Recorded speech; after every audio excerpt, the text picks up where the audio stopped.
Ben, moi bo día. Nesta rolda de prensa vimos a tratar un tema que parece que quedou eclipsado pola conxuntura electoral, pero que non deixa de ser unha problemática que está en plena actualidade e que non deixa de ter a súa relevancia, que é a cuestión da prevención de incendios forestais. En este sentido, o Grupo Municipal do BNG vai trasladar unha iniciativa ao Pleno para que se adopten todas as medidas necesarias por parte do Concello de Santiago, tanto no ámbito normativo como no ámbito práctico, para a prevención e a redución dos incendios forestais, que xa sabemos que ocasionan unha perda de produtividade, unha contaminación e uns riscos ambientais e sociais moi graves para a veciñanza. E, ademais disto, reclamamos tamén que se elabore unha campaña de concienciación sobre os danos que causan estes incendios forestais e sobre o xeito de previr os mesmos. Santiago no seu día foi referencia en políticas ambientais e precisamente agora un dos problemas principais que temos, ademais da cuestión da falta da depuración de residuos e ademais da cuestión da emisión de gases industriais, é precisamente a continua aparición de lumes forestais durante o período de verán. De feito, nos últimos días, como xa sabemos, rexistrouse un incendio en Vidán, moi perto do Hospital Clínico e moi perto de vivendas, que ocasionou moita conmoción e moito medo por parte da nosa veciñanza. Isto produciuse o pasado venres 10 de xullo e foi unha zona onde xa houbera lume 11 días antes. Na extinción participaron 4 helicópteros, 2 hidroavións, 7 motobombas, 15 brigadas e 7 axentes forestais e, segundo os datos que proporcionou a Xunta, afectou a 3 hectáreas de monte raso e arborado.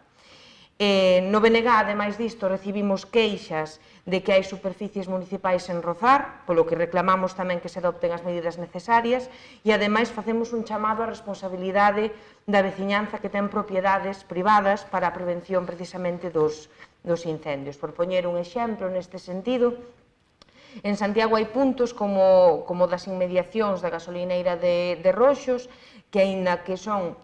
propiedades privadas, supoñen un perigo de alto risco de incendio, polo que o Concello tamén debería intervir nestas ocasións ante queixas da veciñanza da contorna. Precisamente esta zona de Roxos que estou comentando ardeu en 2005, afectou a casas e mesmo houbo que evacuar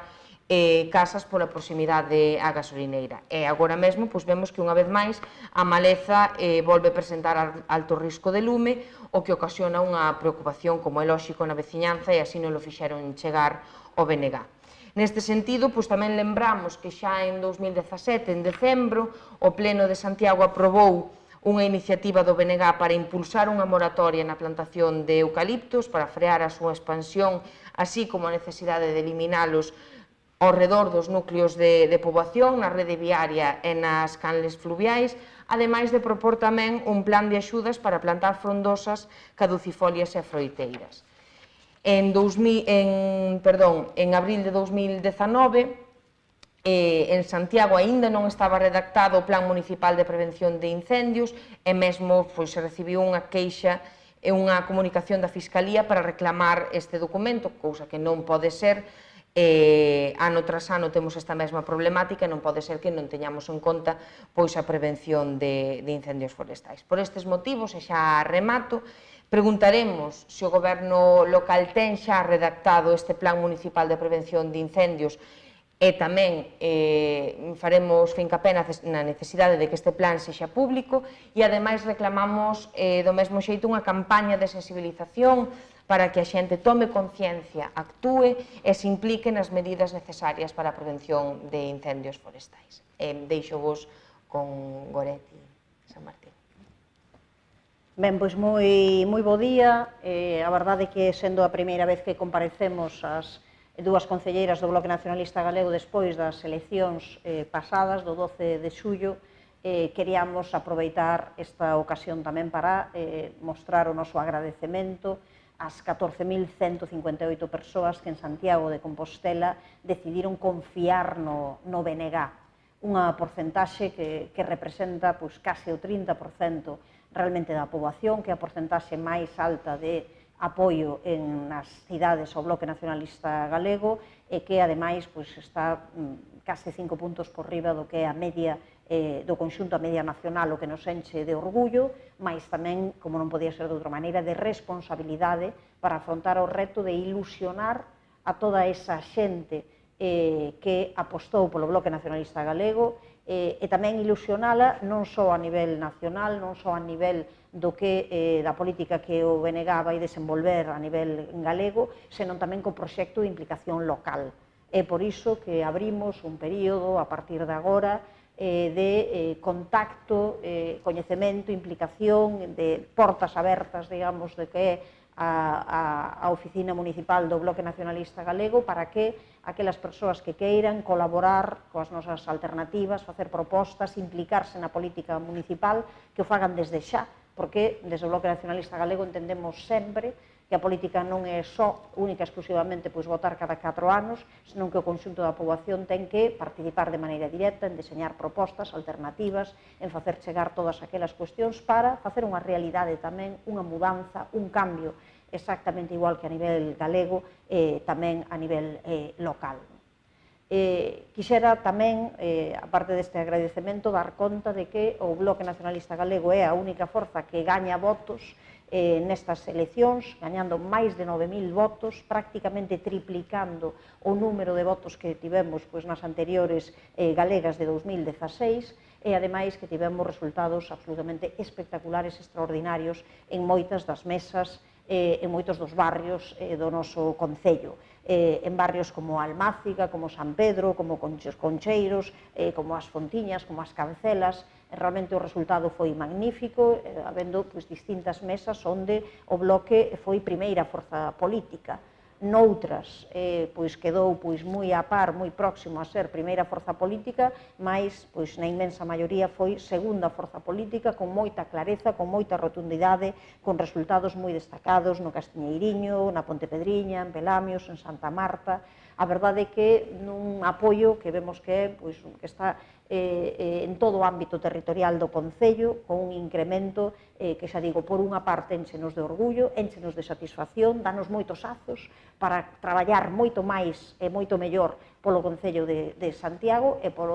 outro lado, enchenos tamén desa responsabilidade, desa necesidade de conseguir que todas estas persoas que miran para o BNG como referente, que confían no BNG, que acreditan nas potencialidades e nas capacidades do BNG, que o fagan tamén a nivel local. Ese é o noso reto, ese vai ser o noso traballo a partir de xa, a partir deste momento, e iso é tamén o que queremos trasladar ao conxunto da poboación.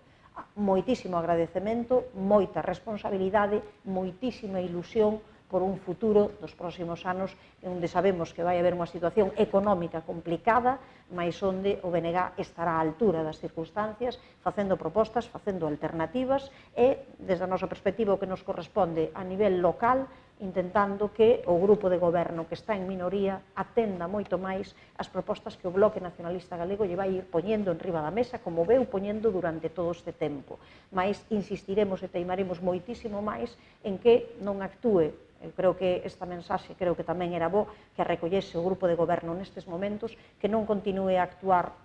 única e exclusivamente moitas veces como se fose un grupo que tivese maioría absoluta e que pudese facer o que quixese, algo que non se debe facer nin nesas circunstancias, pero moito menos tendo un goberno en minoría. E pedimoslle que atenda moito máis, que escoite o que son as propostas do BNG, sempre contrastadas, faladas, tamén coa veciñanza e con eses sectores sociais que agora queremos ampliar e reforzar. Ese, xa digo, ese é o noso compromiso, o compromiso de Navia, o compromiso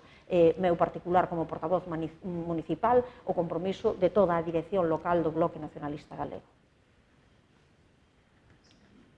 Pasamos ás preguntas. Pregunta Íñigo da cadena SER.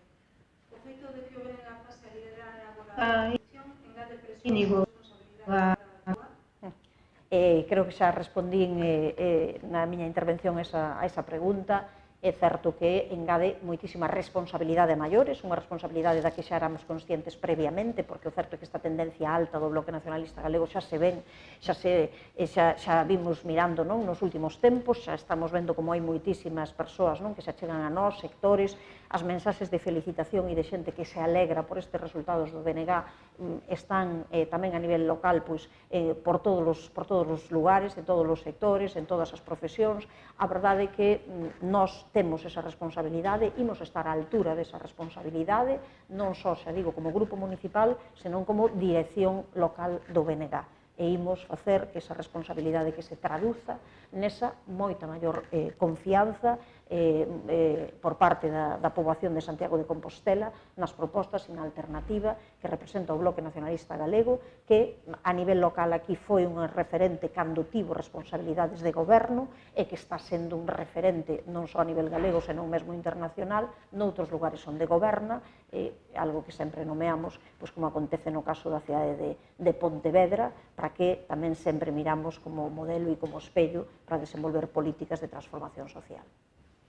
Outra pregunta de Íñigo. Onte Bugallo falaba dun voto utilitario, xente que non está ancorada a unhas siglas e vota en función do candidato ou candidata e das eleccións. Cal foi a clave que fixo ben o BNG para levar todos estes anos que perdeu o rupturismo? A ver, nós queremos que o Bloque Nacionalista Galego levou escanos de xente que tive un grau de fidelización moi grande dos votos das persoas votantes que nos votaron noutras ocasións, tamén de persoas que, en algún momento determinado, polo que fose, deixaron de apoiar o BNG e que agora volven a mirar o BNG como referente, pero tamén moitas persoas novas, moitas persoas que votaron por primeira vez o BNG. Hai persoas que decidiron que esta é a súa aposta. Que fixo ben o BNG nos últimos tempos? Nós pensamos que o que fixo é ter un proxecto serio, sólido, rigoroso, consistente, coherente, realmente onde todo o mundo sabe que o que o BNG di é o que fai, un proxecto ademais avalado por unha práctica e por un traballo realizado tamén en moitas institucións de maneira exemplar, en moitas institucións a nivel local, en moitos concellos do país, e por outra parte, nós creemos que nestes momentos temos un acrecentamento que é un liderado moi claro, moi potente, dunha persoa como Ana Pontón, que é tamén veciña de Santiago de Compostela, tamén hai que decir, é un liderado dunha persoa que ten unha capacidade comunicativa moi grande, unha clareza de ideas moi rotunda e tamén unha capacidade de empatía, de poñerse no pel do resto das persoas, que a fai esa persoa próxima, mas esa persoa que ten moitísima capacidade e moita experiencia. Por tanto, o que houbo foi esa confianza nun proxecto, nunha alternativa, nunhas siglas Bloque Nacionalista Galego das que nós nos sentimos sempre moi orgullosas, pero tamén todo iso combinado coas persoas que, no caso da Coruña, coincidía con unha persoa veciña de Santiago de Compostela que nós creemos que é un referente clarísimo e que ten un futuro inmenso de proxección, mas que é capaz de transmitir con moitísima, ao mesmo tempo que sinxeleza, con moitísimo rigor, todas as cuestións que lle preocupan. Ser capaces de conectar ao final co que son os problemas da xente e ser capaces de tamén ter esa ilusión de que hai posibilidades de cambiar isto. Eu creo que iso foi tamén o que foi o revulsivo da campaña do BNG, que é xerar esa ilusión da posibilidade de transformación se cremos nas nosas capacidades.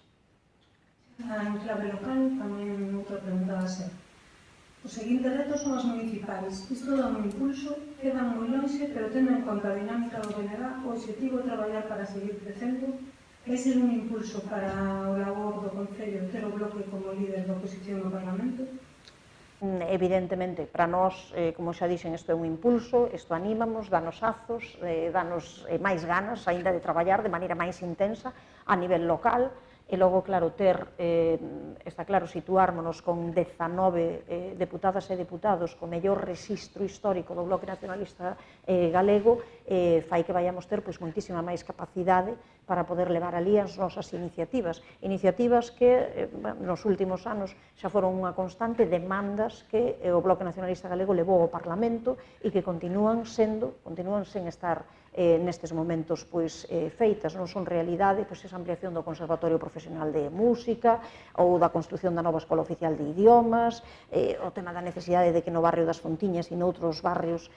da nosa cidade haxa centros de día, o tema do saneamento e abastecemento do rural, o tema da necesidade de apostar por un camiño moi diferente a respecto do tratamento de residuos e apostar pola compostaxe e creación dunha planta de compostaxe a nivel comarcal, o tema da depuración de aguas residuais, como pode ser que ainda sigamos anos tras anos poñémoslo sen esa depuradora absolutamente imprescindible para Santiago de Compostela, ou eu diría, hai un tema en que o Bloque Nacionalista Galego foi especialmente incisivo e que non conseguimos mover a Xunta, e nós creemos que ademais que o Concello se ten que implicar moitísimo máis, que é conseguir un incremento económico polo Estatuto de Capitalidade. Santiago non está recibindo o que merece por ese concepto, e nós pedimos tamén, xa non só a Xunta de Galiza, a Xunta de Galiza que se molle, que se implique en dar esa cantidade, pero tamén o goberno local que exixa que se cumpra co que Santiago merece. Por tanto, todos estes temas e outros novos, como a petición de que haxa un conservatorio de danza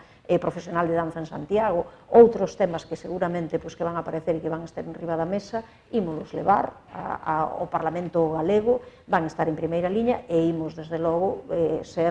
presionar todo o que poidamos para que estes déficits históricos da Xunta con Santiago ao final acaben sendo unha realidade. O PP segue na Xunta. Bugallo dicía que hai que manter as boas relacións institucionais. Que ten de malo ou de bo que siga o PP nestes momentos para Santiago? É unha pregunta que igual hai que contestar dentro duns meses para ver se hai algunha modificación por parte do Partido Popular. Desde logo, nós o que sabemos é o que veu facendo o Partido Popular nestes últimos 11 anos. 0 prazas de escolas infantís, 0 prazas de residencias para maiores, non facer todas as infraestructuras que acabamos de comentar, nin incluílas nos orzamentos, ás veces incluir unha cantidade pequena e non executala. A verdade é que a Xunta de Galiza con Santiago non tivo un bon comportamento e nós o que esperamos é que haxa unha modificación. Para que haxe esa modificación, o que esperamos é que o conxunto da Corporación de Santiago de Compostela reme na mesma dirección, que todo o mundo se plante e que todo o mundo lle diga á Xunta que ten que cambiar esta discriminación histórica con Santiago de Compostela, que recollen, desde logo, que este non pode ser a maneira. Até o de agora, o Partido Popular non é só que exercese a súa maioría absoluta, que exerceu de forma absolutista o goberno na Xunta. Esperemos que isto mude, esperemos que tamén recollen o que son as propostas da oposición, o que son as propostas do Bloque Nacionalista Galego, e que cambien. Se é así, desde logo, o interese do Bloque Nacionalista Galego é que haxa boas cousas para a poboación, para santiagueses e santiaguesas. Ese é o noso interese, por iso traballaremos, e oxalá, se vai nesa dirección, dentro duns meses falaremos desa mudanza de posición que esperemos que teña o Partido Popular na Xunta a respecto do seu comportamento coa capital do país. Se non hai máis. Moi ben, moitas grazas á xente que nos seguistes por streaming e continuaremos véndonos.